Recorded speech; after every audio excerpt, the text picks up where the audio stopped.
बिस्मिल्लाहिर्रहमानिर्रहीम, अस्सलाम वालेकुम नाज़रीन, आप देख रहे हैं दिलार स्टार। मैं हूं यासिर रशीद और मेरे साथ स्टूडियो में मौजूद हैं सीनियर सहाफ़ी राना मोहम्मद अजीम साहब। नाज़रीन, खैबर पख्तूनख्वा के बल्दियाती इलेक्शन के नताइज आने का सिलसिला अभी जारी है। गैर हतमी गैर सरकारी नताइज के मुताबिक जमीयत उलमा इस्लाम फजलुर रहमान ने खैबर पख्तूनख्वा के बल्दियाती इंतखाबात, जिसका पहला मरहला था, उसमें मैदान मार लिया है। दूसरे नंबर पर पाकिस्तान तहरीक इंसाफ रही। फिर हैरत अंगेज तौर पर अवामी नेशनल पार्टी ने भी मकबूलियत हासिल की और आज़ाद उम्मीदवार भी बड़ी तादाद में मैदान मार गए। इस नताइज के बाद पाकिस्तान तहरीक इंसाफ के बेशतर वज़रा और रहनुमा एक दूसरे को तनकीद का निशाना बनाने लगे। कुछ ने कहा कि हमारे अपने MNA जो हैं वो हमें दगा दे गए और जाके खड़े हो गए जमीयत उलमा इस्लाम फे के साथ। कुछ रहनुमाओं का मौक़िफ़ ये था कि कुछ महंगाई की वजह से हमें मार पड़ी है, लेकिन हम जल्द इस पर ओवरकम भी कर लेंगे। राना साहब की तरफ बढ़ते हैं।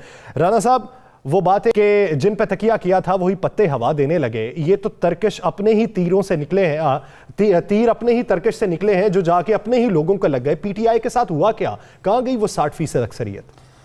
बिस्मिल्लाहिर्रहमानिर्रहीम, अस्सलातु वस्सलामु अलैका या सय्यदी या रसूलल्लाह, अस्सलातु वस्सलामु अलैका या सय्यदी या हबीबुल्लाह। देखिए यार सर, मैं कल से तज़किया सुन रहा हूँ, आज भी सारे तकरीबन टॉक शोज़ जो हैं उसमें KPK के इलेक्शन को बड़ा डिस्कस किया गया।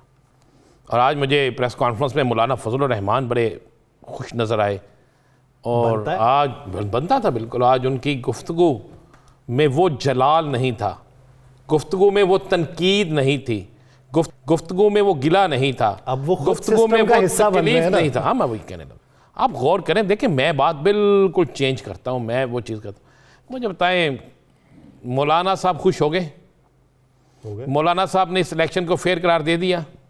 मौलाना साहब ने इस इलेक्शन में फरिश्तों का अमल दखल ख़त्म कर दिया? कह दिया कि किसी फरिश्ते का अमल दखल नहीं है। हैरत अंगेज तौर पर अभी तक हतमी नताइज मौसूल नहीं हुए, बहुत से पोलिंग स्टेशन के रहते हैं, लेकिन किसी ने यह नहीं कहा कि ताखीर क्यों हो रही है। जी, मैं वर्ड्स कर रहा हूँ।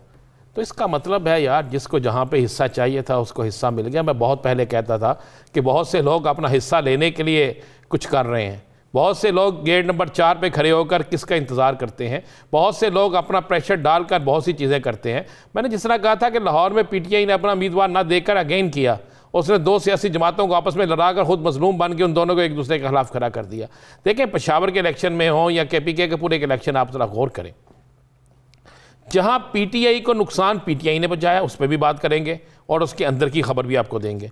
और दूसरा, मैं आपको इशारतन कह देता हूँ, मौलाना साहब की अब स्पीड कम हो जाएगी। मौलाना साहब जो एक फुल स्पीड से जा रहे थे, एक्सीलेटर आखिरी दमों पे था कि जनाब अब मैंने गिरा देना सारा कुछ, अब इस तरफ नहीं होगा। अब मौलाना साहब को एक सूबे के अंदर अच्छी खासी चीज़ें मिल गई हैं और मौलाना साहब जो है वो भी खुश हो गए हैं, वो भी अब हुकूमत का हिस्सा बन गए हैं। चाहे वो बल्दियाती निज़ाम में हो या सर, चाहे वो किसी निज़ाम में हो, वो हिस्सा बन गए हैं। पार्लिमानी सियासत बल्दियाती निज़ाम क्यों, अब मौलाना साहब बन गए हैं। मौलाना साहब की जमात आ गई तो नाम किसका लगा? कायद कौन हुए? मौलाना फजलुर रहमान। तो लिहाजा ज़हन में रखिए, जब आप एक कश्ती पे, इक़्तिदार की कश्ती पे सवार हो जाते हैं तो उस वक़्त आप उसमें सुराख नहीं होने देते कि हम डूबेंगे तो सब डूबेंगे। लिहाजा अब वो जो एक थी ना कि 2 साल से पहले इलेक्शन, 22 में इलेक्शन, अब मौलाना साहब खुद इसका हिस्सा बन गए हैं। और ज़हन में रखिएगा, सूबाई हुकूमत रहेगी तो बल्दियाती निज़ाम भी चलता रहेगा। बल्दियाती निज़ाम चलाने के लिए सूबाई हुकूमत का होना भी बड़ी अहमियत रखता है और बहुत सी चीज़ें बहुत सी जगह पर अहमियत रखते हैं। मौलाना, मैं बिल्कुल हट के बात कर रहा हूँ, मौलाना साहब को मौलाना साहब का हिस्सा मिल गया और मौलाना साहब अब उस कश्ती में सुराख नहीं करेंगे जो इक़्तिदार की कश्ती है जिससे सब डूबनाएंगे। आगे अब आ जाते हैं। सवाल ये बनता है, कोई एक आधा रहनुमा ये कहे ना कि मेरे हलके में ऐसा हुआ कि मेरे साथ वाले ने दूसरे का साथ दे दिया। आप ये देखें, शिबली फराज साहब देखें, शौकत यूसुफजई साहब देखें, आप महमूद जान साहब देखें, आतिफ खान साहब देखें, बेशतर रहनुमाओं ने ये बात की है कि हमारे अंदर के इख्तलाफ ने हमें मारा। बिल्कुल मारा। ये तो पहले भी बात करते थे, लेकिन मुझे बताएं, असल बात तो ये करनी चाहिए थी मौलाना साहब को कि अभी तक पेशावर का मुकम्मल रिजल्ट नहीं आया। क्या उन्होंने कहा कि कहीं कुछ हो रहा है? नहीं। आगे मुख्तलिफ शहरों में जहाँ पे रिजल्ट अभी तक नहीं आया, क्या कुछ कहा? 30,000 की हो तो क्यों कहीं नहीं, ना मैं कह रहा हूँ 30,000 की लीड भी ख़त्म होता है, कोई टाइम नहीं लगता होता, जब ख़त्म होने लगती है। तो ये बात नहीं है।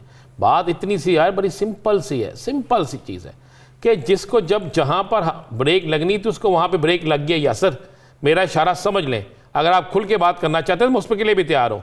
मौलाना साहब को मौलाना साहब का हिस्सा मिल गया। मैं अक्सर कहता था कि तमाम लोग उस दौर में शामिल है, क्या मैं कहीं से आप खुल के बात नहीं कर सकते, वो जरदारी साहब कर गए। मौलाना साहब को मौलाना साहब का हिस्सा मिल गया।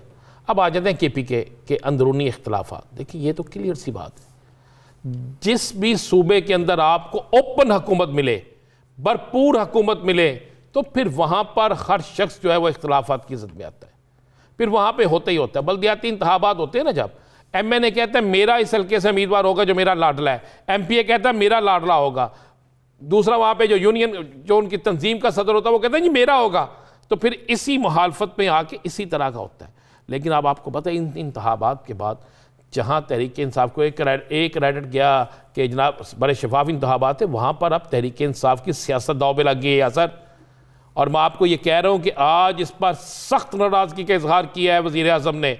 और मैं आपको बता दूँ, ये ख़बर मैं ब्रेक कर दूँ, आइंदा चंद दिनों में ये सारे मरहले मुकम्मल हो जाए इलेक्शन के, आइंदा चंद दिनों में KPK के अंदर बड़ी तब्दीलियाँ होने लगी हैं।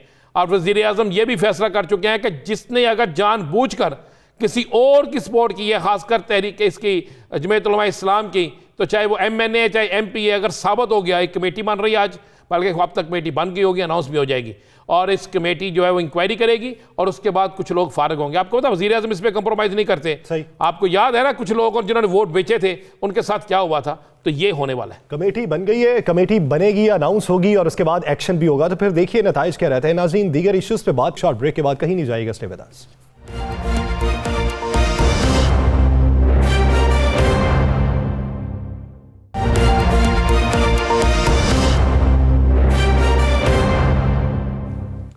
नाज़रीन, पाकिस्तान तहरीक इंसाफ और जमीयत उलमा इस्लाम की हमने बात कर ली। पहले और दूसरे नंबर पे KP बल्दियाती इंतखाबात में यही दो बड़ी जमातें रहीं।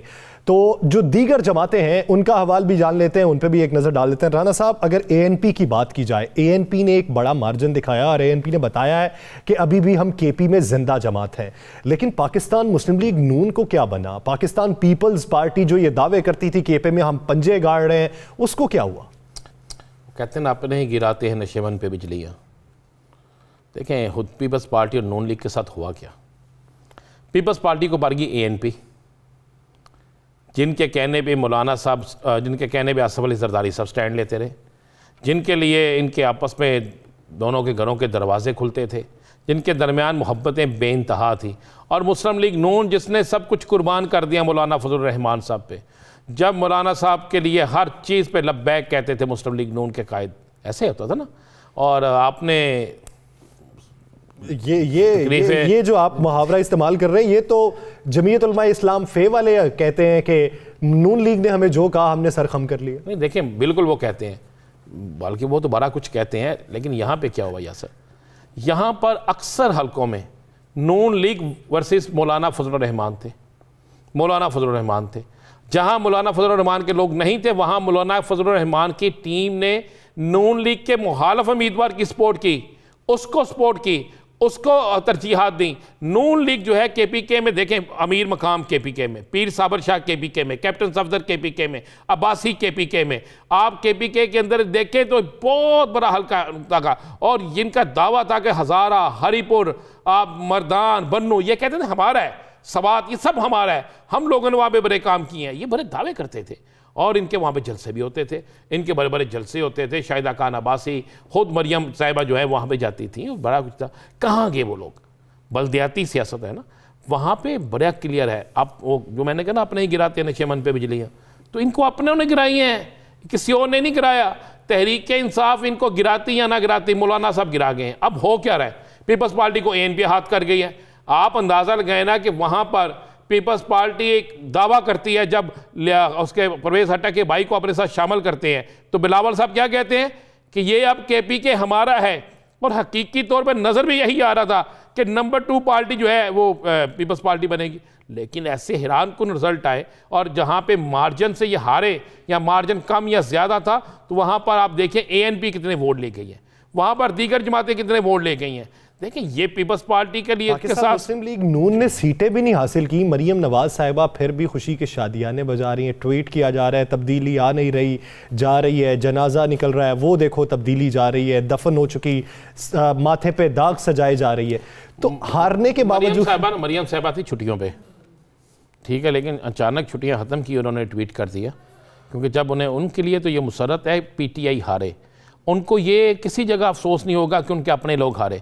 इस पर क्यों नहीं उन्होंने ट्वीट किया कि आपको अपना वो रिजल्ट नहीं मिला, मौलाना साहब फेयर इलेक्शन करार दे रहे हैं, जो पीपल्स पार्टी है वो भी तकरीबन अभी तक नहीं इस पर बोली कि इलेक्शन फेयर है ना फेयर नहीं है, जो आफ्ताब शेरपाव है वो भी कहते हैं ठीक है, ANP भी कहती है ठीक है, और मरियम साहबा की तरफ से भी ये नहीं आया कि इलेक्शन में कोई धांधली हुई है। तो फिर मरियम साहबा के अपने लोग क्यों हारे?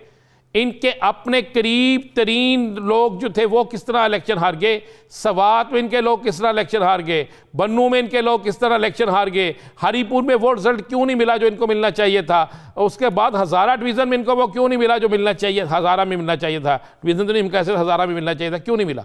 इसलिए नहीं मिला कि इनको अपने ही पड़ गए। अब मरियम साहबा ने ये तो ट्वीट तो कर दिया, लेकिन ट्वीट के बाद आपको पता नून लीग के अंदर बड़ी बहस शुरू हो गई है, और नून लीग KPK, मैं आपको ये बिल्कुल मुसद्दका इतला दे रहा हूँ, नून लीग KPK ने वाज़े तौर पे कह दिया है कि अपनी क़यादत को आज कह दिया है कि जनाब हम वहाँ पर PTI का जनाजा निकालने गए थे, ये लफ्ज़ मैं आपको कह रहा हूँ, हम PTI का जनाजा निकालने गए थे, मौलाना फजलुर रहमान ने हमारा जनाजा निकाल दिया।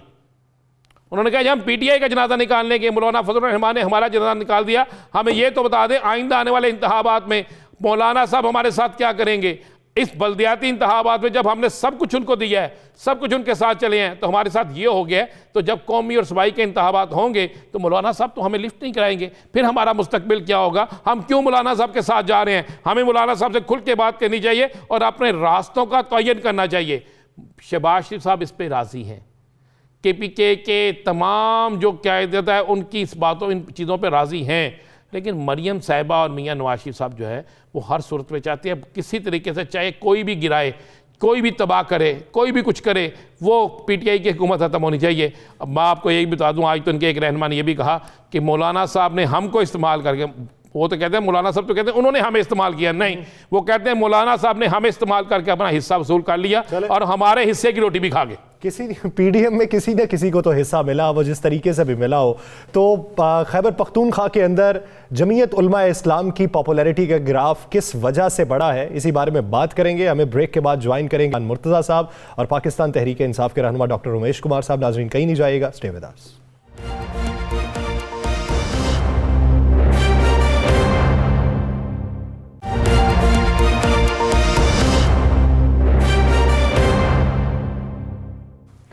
ब्रेक के बाद खुशामदीद। नाज़रीन, ब्रेक से पहले जिस तरह हम बात कर रहे थे KP के बल्दियाती इंतखाबात के नताइज के हवाले से, तब्दीली की हवा चली और तब्दीली की हवा ऐसी चली कि पाकिस्तान तहरीक इंसाफ के ही मुखालिफ हो गई। पाकिस्तान तहरीक इंसाफ ने कम नशिस्तें हासिल की और वहाँ पर हासिल की जो पाकिस्तान तहरीक इंसाफ का कला समझा जाता था। तो अभी तक जितने वज़रा और जितने PTI रहनुमाओं के बयानात आए हैं उसमें सदाकत क्या है, और दूसरी जानिब जमीयत उलमा इस्लाम जो एक बड़ी पार्टी बनकर बल्दियाती इंतखाबात में सामने आई है, तो उसके मुस्तकबिल के अहदाफ क्या है, इसी बारे में बात करने के लिए पाकिस्तान तहरीक इंसाफ के रहनुमा रुकने कौमी डॉक्टर उमेश कुमार साहब ने हमें ज्वाइन किया है, और जमीयत उलमा इस्लाम फजलुर रहमान के रहनुमा सेनेटर कामरान मुर्तज़ा साहब हमारे साथ मौजूद हैं। रमेश कुमार साहब, सबसे पहले आपकी जानिब आऊंगा। पाकिस्तान तहरीक इंसाफ की अगर किसी जगह पर मुकम्मल हुक्मरानी देखी जाए बगैर किसी इत्तेहाद के, तो वो खैबर पख्तूनख्वा में है। लेकिन खैबर पख्तूनख्वा में इस दावे के बावजूद भी कि महंगाई वहां पे सबसे कम है, अभी हालिया नताइज की बुनियादी वजह आप क्या समझते हैं? देखिए, मैं बहुत सारी वजूहात समझता हूँ। मैं समझता हूँ एक तो लोकल बॉडीज के अंदर जो है हमेशा ये चीज़ जहन में रखें कि जो लोकल सियासत होती है उसके अंदर रिजल्ट लाजमी नहीं है कि आपकी प्रोविंशियल गवर्नमेंट से जो है वो मिलता जुलता जो है वो रिजल्ट आया।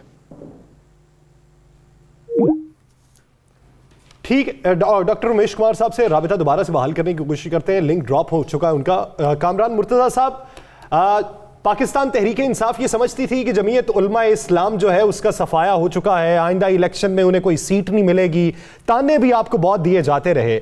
हालिया इंतखाबात में आपकी जमात का उभर के सामने आना, उसकी बुनियादी वजह आप क्या समझते हैं? तरक्याती काम तो PTI ने करवाए होंगे, तो फिर आपके क्रेडिट पे मौजूदा सूरत हाल में क्या है? यासर, मेरी लाइन कट गई थी, मैं दोबारा अपनी बात को कंप्लीट करूं। जी, मैं कामरान मुर्तज़ा साहब की जानिब दोबारा से वापस आता हूं। रमेश कुमार साहब बात करिए।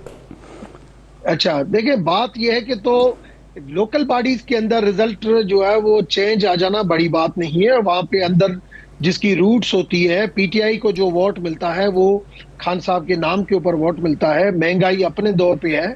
जेयूआई है या एएनपी है, जो इस वक्त दोनों बड़ी पार्टियां जो सामने आई है, वो दोनों बड़ी पार्टियां जो है वो पहली मर्तबा नहीं आई है। वो पहले भी हुकूमत में, एएनपी में भी जो है वो हुकूमत की है, केपी के गवर्नमेंट के अंदर जेयूआई ने भी हुकूमत की है, दोनों ने हुकूमत की है। तो मैं ये समझता हूं कि ऐसी रिजल्ट आ जाना कोई बड़ा मेरेकल नहीं है।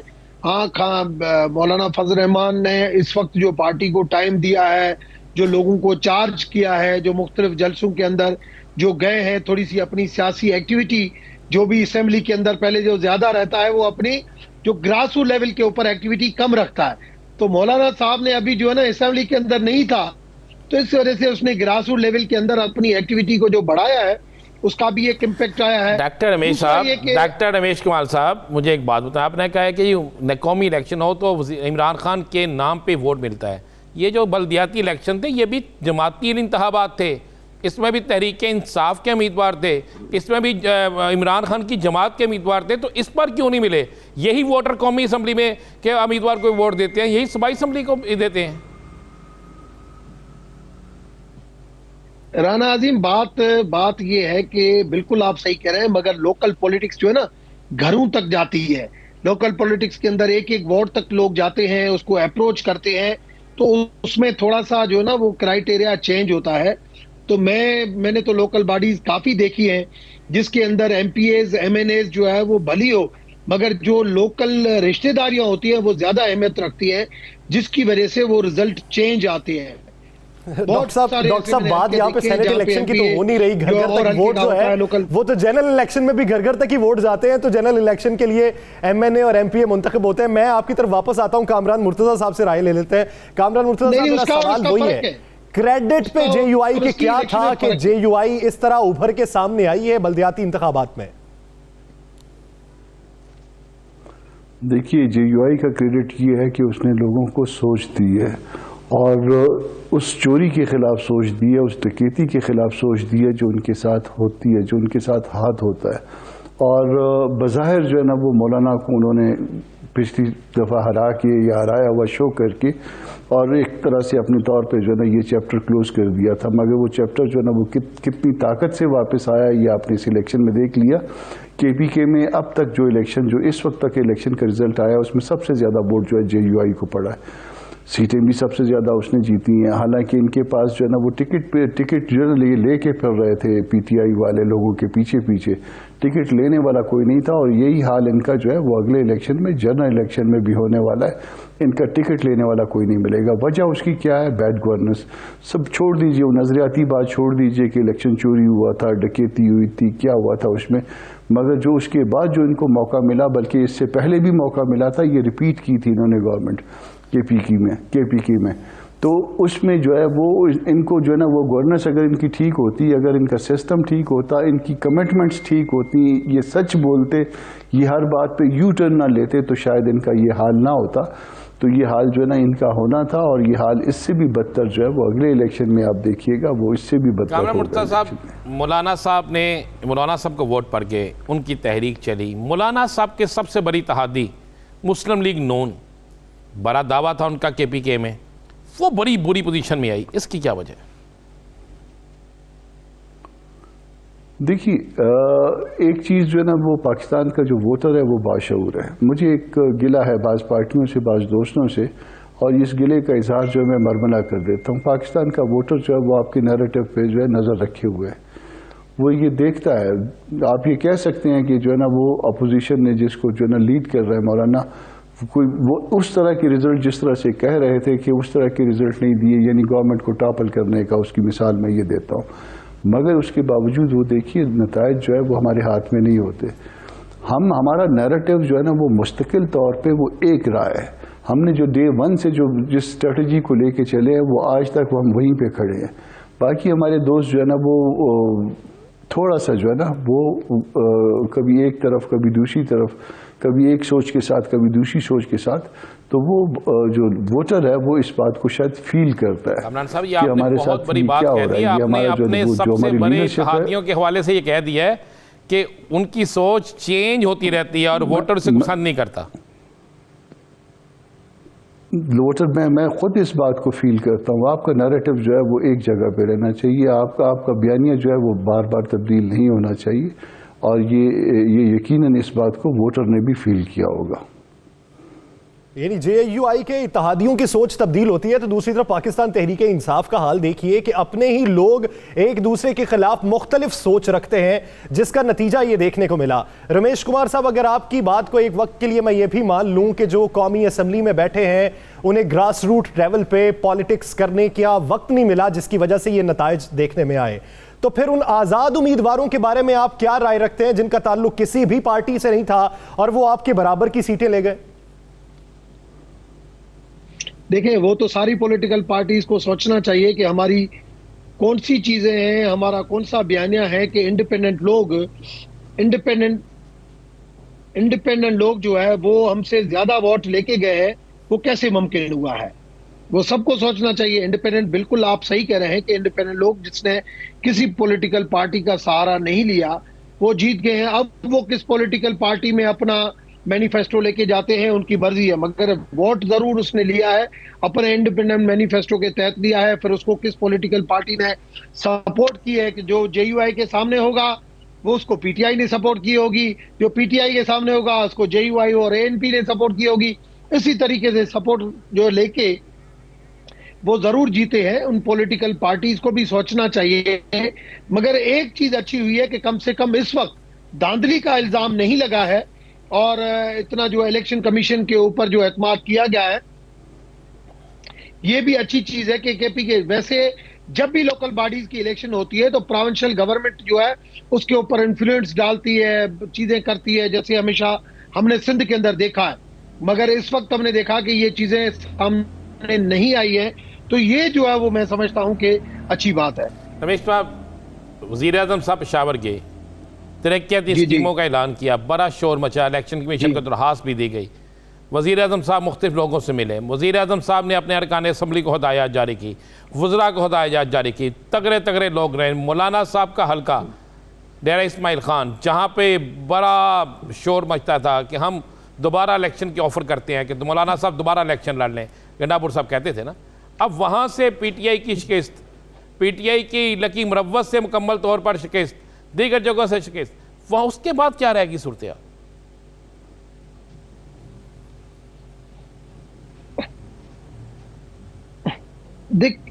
देखिए, पहली चीज तो ये कि सियासत के अंदर इस वक्त जो मौलाना साहब की अपनी एक सियासत है, खान साहब की अपनी एक सियासत है, और एक दूसरे के ऊपर इल्जामात ये आज से नहीं, माजी से ये चलते आ रहे हैं, और काफी दिनों से ये एक दूसरे के खिलाफ इल्जामात लगाते हैं। ये पॉलिटिक्स के अंदर, ये पाकिस्तान के अंदर एक प्रैक्टिस है।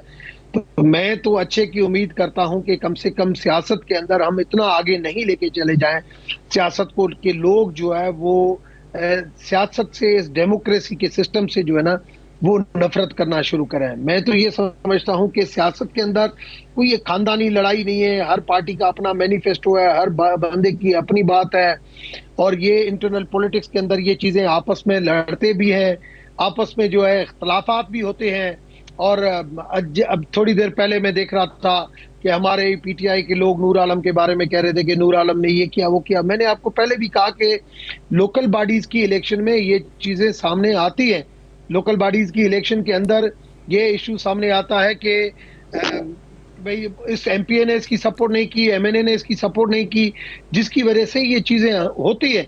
मगर अच्छी बात यह है कि इलेक्शन कमीशन के ऊपर इल्जाम नहीं लगा है। लेकिन रमेश कुमार साहब, वोट कारकर्दगी पे है। ये तो शौकत यूसुफजई साहब भी कह चुके हैं कि महंगाई की वजह से हमें वोट नहीं पड़ा, और दूसरी जानिब महमूद जान साहब ये गिला कर चुके हैं कि हमारे अपने ही लोगों ने हमें दगा दिया, जिसका नतीजा ये भुगतना पड़ा।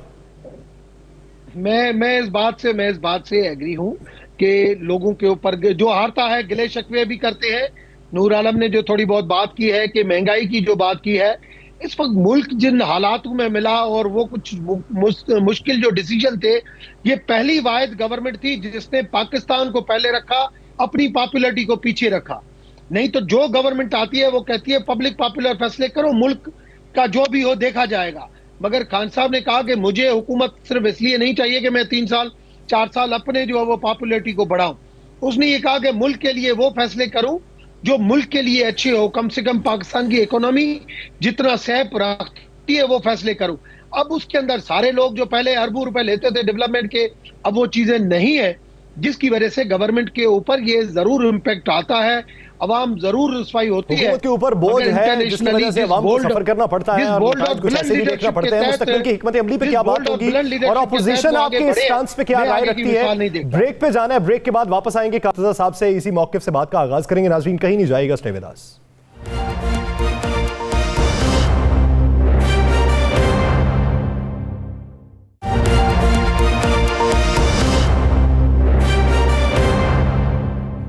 ब्रेक के बाद खुश आमदीद। नाज़रीन, जिस तरह पाकिस्तान तहरीक इंसाफ के रहनुमा रमेश कुमार साहब का मौक़िफ़ ये है कि जब मुश्किल वक्त पड़ता है आप हुकूमत के लिए सोचते हैं, अवामी मफाद के लिए सोचते हैं और करप्शन का खात्मा करना चाहते हैं, तब मुश्किल हालात से भी आपको गुजरना पड़ता है और फिर इस तरह के नताइज आपको देखना पड़ते हैं। तो अपोजिशन इस पर क्या राय रखती है? कामरान मुर्तज़ा साहब, अगर हालिया सूरत हाल देखी जाए तो आपने पाकिस्तान तहरीक इंसाफ की हुकूमत पर बारहा ये इल्ज़ाम लगाया कि ये वोट चोर हुकूमत है।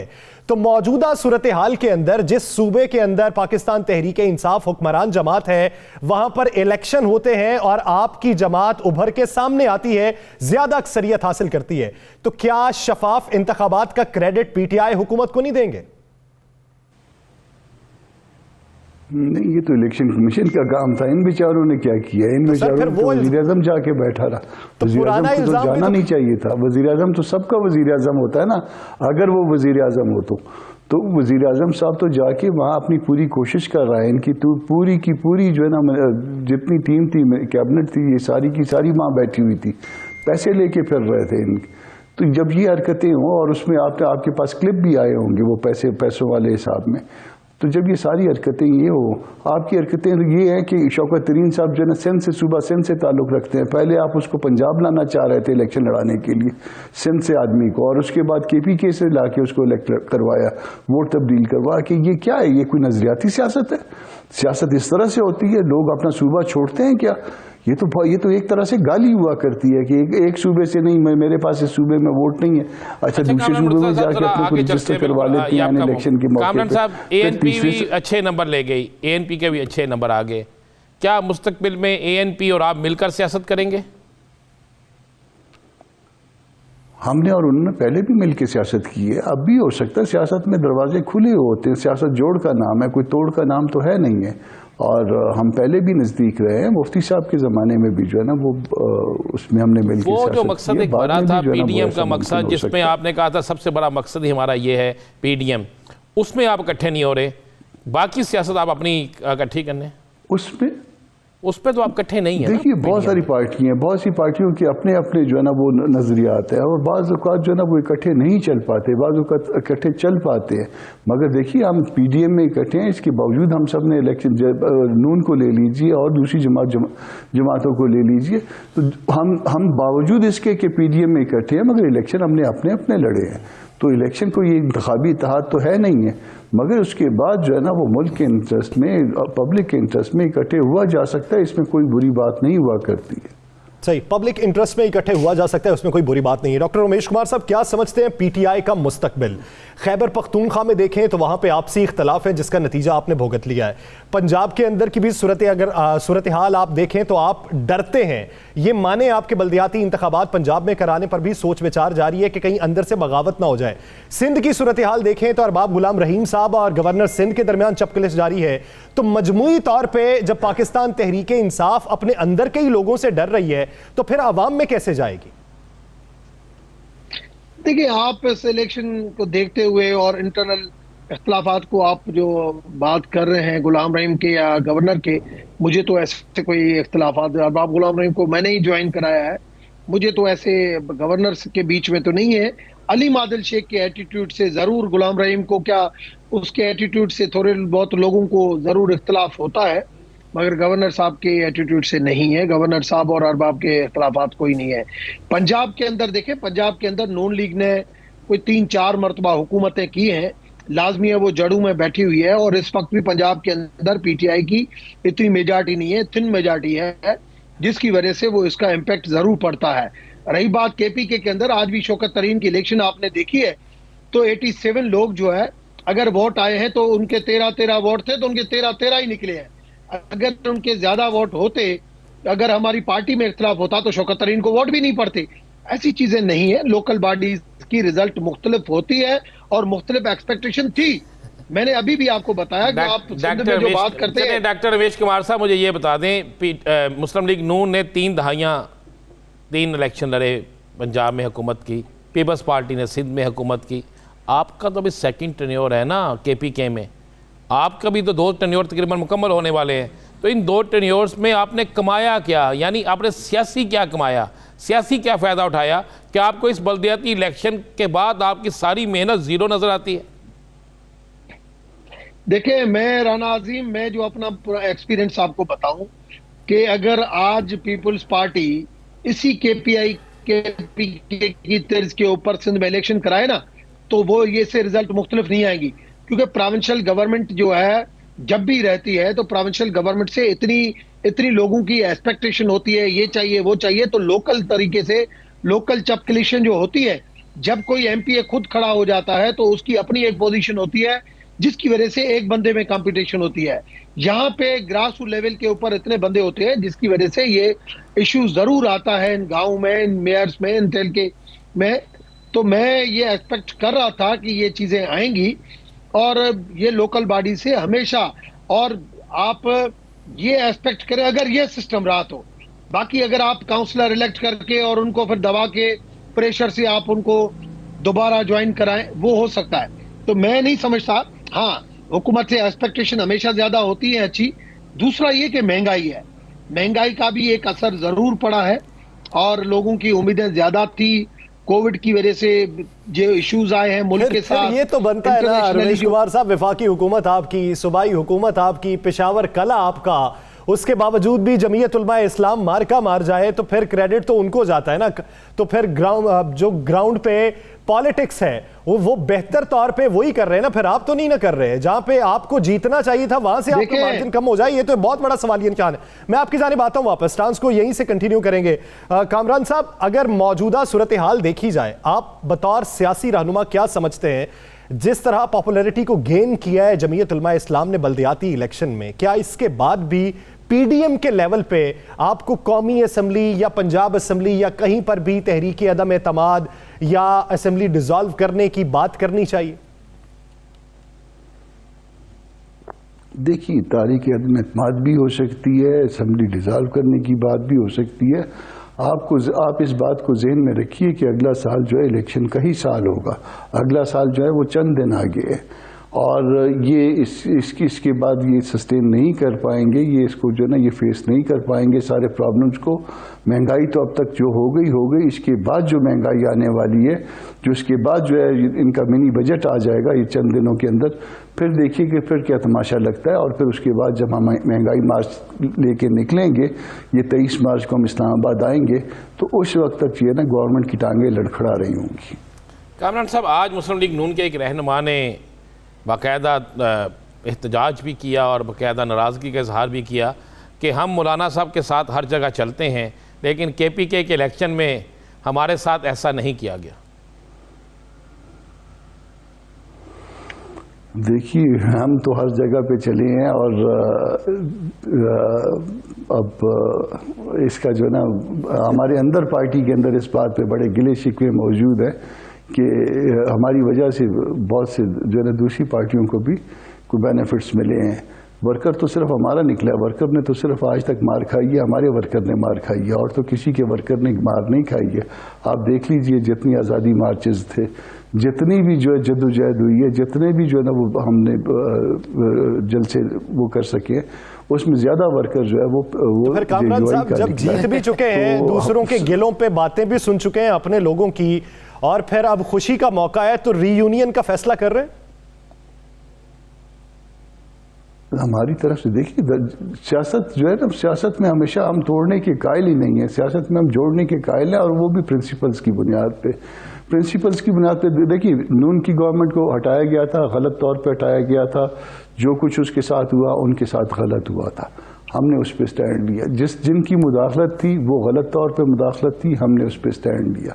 उसके बाद हमारा नैरेटिव देख लीजिए, हम बिल्कुल जो ना हर चीज़ को लेके चले, और आज तक आपने हमारे स्टैंड में फ़र्क नहीं पाया होगा मासवा एक के कि वहाँ पे हमको धोखा दिया गया। जो हमारा धरना था, जो हमारे लोग जो सिटिन थे, जो उनको उठाया गया था किसी कमिटमेंट के तहत कि जी इस तरह से हो जाएगा, और उस जुबान पे हमने एतमाद किया था। चलें ठीक है, हमसे झूठ बोला गया, कम से कम वो इस काबिल नहीं रहे कि वो उसके बाद जो है ना उन पर एतमाद किया जाए। मगर आप हमारा स्टैंड देख लीजिए, हमारा स्टांस देखिए, हम ठीक लेके चले हैं। आपने उसके नताइज देख लिए। इससे पहले के बल्दियाती इलेक्शंस जो है ना बलूचिस्तान के देख लीजिए, सबसे बड़ी पार्टी जो है बलूचिस्तान में बल्दियाती इलेक्शन में बलूचिस्तान थी। मगर उसके बाद फिर क्या हुआ कि वर्कर, किसी एक पार्टी का एक वर्कर भी नहीं है, और रातों रात पार्टी बन गई, और रातों रात जो है ना वो उसके सारे इलेक्टेबल आ गए उसमें, और बगैर वर्कर की वो पार्टी को कामयाबी होने वाले करा दिया इलेक्शन गया। को फेयर इलेक्शन करार देते हैं? जी फेयर है। अगर देखिए बाज़ जगह पे हम जो मतलब लोकली जो है ना कहीं पे प्रॉब्लम होता है, मैंने किया, मैं इसमें कैंडिडेट था, मैंने किया, मेरे मुखालिफ ने किया, वो ग्रीवेंसेस होंगे, वो रिड्रेस हो जाएंगे। अदारा जाती जो धांधली होती है उसका सदेबाब होना चाहिए, और इसमें अदारा जाती धांधली नहीं हुई है, इसको हम एडमिट करते हैं। चलिए रमेश साहब, आपको मुबारक हो जी। एक चीज़ तो हुई, एक क्रेडिट तो जा रहा है आपकी जमात को कि अब आप पर इल्ज़ाम नहीं लगा कि बल्दियाती इंतखाबात में कोई धांधली हुई। मैंने राना आज़म ये पहले ही बात की। मैंने कहा पहली बात तो ये कि election provincial government, people's party की वहां प्रोविंशियल गवर्नमेंट होती है, ऐसे डंडा घुमाती है पुलिस, ये वो अपनी मर्जी से धांधली करा के, और लोकल गवर्नमेंट को मैंने कोई क्रेडिट नहीं दिया, गवर्नमेंट को मैंने कोई क्रेडिट नहीं रमेश दिया। कुमार साहब फिर ये देखिए कि एक उसी इदारे ने, इलेक्शन कमीशन ने करवाया है ना इलेक्शन, और आपकी तरफ से भी धांधली का कोई इल्जाम नहीं लगाया जा रहा। तो इसका मतलब ये कि ईवीएम के बगैर भी अगर मुनज्जम तरीका कार हो तो इलेक्शन हो सकते हैं। एक आधी जगह धांधली का इल्जाम लगा, और वो भी आपके सूबाई वजीर के भाई पे लगा। देखिए पहली चीज तो ये कि इस गवर्नमेंट को ये जरूर क्रेडिट जाती है कि जिसके लिए हमेशा खान साहब कहता है कि फ्री एंड फेयर इलेक्शन हो, और वो फ्री एंड फेयर इलेक्शन हुए। उसकी क्रेडिट प्रोविंशियल गवर्नमेंट को भी जाती है, उसकी क्रेडिट इलेक्शन कमीशन को भी जाती है। एक चीज तो ये। दूसरी चीज ये कि दूसरी चीज ये कि अब JUIF जो है ना वो इस रिजल्ट से इतनी ज्यादा जो खुश हो रही है कि हमने बहुत बड़ा, हाँ कामयाबी जरूर है, उन्होंने जो अपनी एक्सपेक्टेशन थी उससे ज्यादा उनको वोट मिले हैं, क्योंकि लोगों ने सोचा कि भाई महंगाई है और उसकी वजह से भी कुछ असर जरूर उस महंगाई की वजह से पड़ा होगा। मगर पीपुल्स पार्टी जो है, PMLN जो है, उनको जो एक्सपेक्टेशन थी उनको कम से कम पता चला कि वो वोट उस हिसाब से नहीं ले सके, वो उस हिसाब से सीटें नहीं ले सके। JUI ने वहां पे जरूर जो लिया है। मगर जब कोई ओवर कॉन्फिडेंस में जाता है तो उसको सोचना चाहिए कि अभी सेकंड जो है वो इलेक्शन का अभी दौर आना है, तो उसमें देर है। दूसरी चीज जो अपना कामरान मुर्तज़ा इलेक्शन की, अभी KPK में तो आपने मैदान मार लिया, अभी वो इलेक्शन KPK में तो आपका रिजल्ट बहुत अच्छा रहा। क्या आप तवक्को रखते हैं सिंध और पंजाब में भी आपको यही रिजल्ट मिलेगा? देखिए 3 सूबों में हमारी बुनियाद बहुत अच्छी है। सिंध में बहुत अच्छी है, अगर आप ये देखेंगे तो सिंध में आपको नताइज हम देंगे। इसके अलावा बलूचिस्तान तो वो है ही हमारा, और यहाँ पे इंशाल्लाह ताला पिछली दफ़ा भी जो है ना सबसे बड़ी पार्टी के तौर पे जो है वो JUI थी, और इस दफ़ा भी सबसे बड़ी पार्टी आप देखेंगे JUI ही रहेगी इंशाल्लाह। तो 3 सूबों में हमारा जो है ना वो है, और पंजाब के सराइकी बेल्ट में हमारी रूट्स हैं, उधर कुछ ना कुछ जो है ना हमारे लिए निकलेगा। सेंट्रल पंजाब में हमारा नहीं है रूट्स, उस तरह से हम सीट्स नहीं निकाल पाते। मुमकिन है कि लोकल सतह पे कोई निकाल लें, मगर उस तरह से हम कामरान मुर्तज़ा साहब, क्या आप ये नहीं समझते कि नून लीग के साथ अगर कुछ बेहतर मामलात KP में चलाए होते तो पंजाब के अंदर आपके भी बेहतर मामलात चल सकते थे? देखिए अगर वो इस तरह के मामला चलाने चाहते थे तो हम इससे बेहतर नताइज यकीनन दे सकते थे, मगर उसके लिए जो है वो बैठना ज़रूरी था। इसके लिए मौलाना को एतमाद में ले लेते, इसमें मौलाना अताउर रहमान साहब को एतमाद में ले लेते, तो यकीनन हम इसमें भी एडजस्टमेंट करने के लिए शायद तैयार होते। मगर कोई कहे तो सही ना, अभी KPK के इलेक्शन के बाद राना हमने धक्का दिया, और इसमें इख्तिलाफ शुरू हो जाएंगे JUI में, क्योंकि नून कहती है कि हमारी सीटों के ऊपर हमें हराया है, JUI ने हमसे धोखा किया है। जी क्या कहेंगे कामरान साहब, जो डॉक्टर रमेश साहब कह रहे हैं? ये इसी पे खुश हो गए। नहीं, इस पे हम नहीं लड़ते, इस पे हम नहीं लड़ते। या तो इंतखाबी इत्तेहाद बना लेते ना, इंतखाबी इत्तेहाद बना लेते, फार्मूला तय कर लेते, हमको उस पर भी कोई एतराज नहीं है। क्या आप समझते हैं, क्या आने वाले लोकल बॉडीज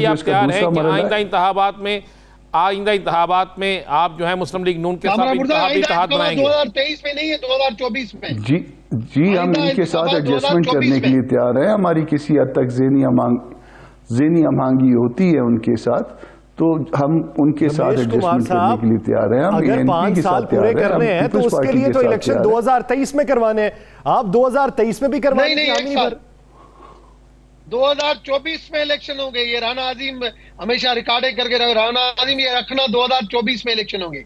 2023 में इलेक्शन नहीं है। 2023 में इलेक्शन है, ये एक नई बात आ गई है। ये किस तरह कह रहे हैं, ये भी थोड़ी सी हमें बता दें। 2024 में इलेक्शन होंगे। अच्छा, 2024 में होंगे। भाई कहीं भी मुल्क में कुछ भी, आप पाकिस्तान की तरफ हालात देखें, इंडिया की तरफ हालात देखें, सारी चीजें देखें, मुल्क के अंदर मुल्क की इकोनॉमी देखें, ये सारी चीजें जो है ना वो इलेक्शन के लिए मैं समझता हूँ 2024 में, 2023 में नहीं है। कामरान मुर्तजा साहब, आप 2022 को इलेक्शन का साल कह रहे हैं, आप ये कह रहे हैं हुकूमत 5 साल की एक्सटेंशन ले लें आप। हुकूमत कहती है 2024 में इलेक्शन होंगे। इनको चाहिए कि 5 साल की एक्सटेंशन ले लें, वैसे भी ये एक्सटेंशंस के आदी हैं, तो गवर्नमेंट में भी कोई 5 साल की एक्सटेंशन का कोई सोचे। रास्ता भी कामरान मुर्तजा खुद निकाल के देगा। यानी हुकूमत के मुताबिक 2024 में इलेक्शन है, लेकिन सूरत हाल ये है कि मौजूदा मुआशी सूरत हाल को देखते हुए ग्राउंड रियलिटी जो है वो हुक्मरानों की तवक्को के बरक्स है। उम्मीद ये की जाती है कि अगर बेहतर सूरत हाल रही तो नताइज मुख्तलिफ भी हो सकते हैं। बहुत शुक्रिया कामरान मुर्तजा साहब और डॉक्टर उमेश कुमार साहब इस हवाले से अपना वक्त देने के लिए। लास्ट स्टार से मुझे और राना अजीम साहब को दीजिए इजाज़त। अपना ख्याल रखिएगा। अल्लाह निगहबान।